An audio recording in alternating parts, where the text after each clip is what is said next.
اور جو لوگ ایمان لائے اور نیک کام کرتے رہے ان کو ان کا پروردگار ان کے ایمان کی وجہ سے جنتوں میں پہنچا دے گا، ان کے نیچے نعمت کے باغوں میں نہریں بہ رہی ہوں گی۔ جب وہ ان میں ان کی نعمتوں کو دیکھیں گے تو بے ساختہ کہیں گے سبحان اللہ،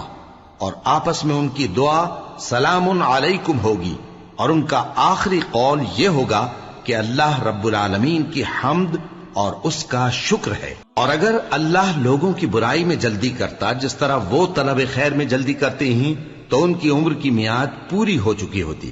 سو جن لوگوں کو ہم سے ملنے کی توقع نہیں انہیں ہم چھوڑے رکھتے ہیں کہ اپنی سرکشی میں بہکتے رہیں، اور جب انسان کو تکلیف پہنچتی ہے تو لیٹا اور بیٹھا اور کھڑا ہر حال میں ہمیں پکارتا ہے،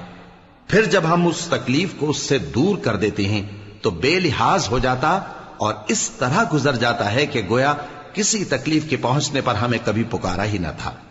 اسی طرح حد سے نکل جانے والوں کو ان کے اعمال آراستہ کر کے دکھائے گئے ہیں۔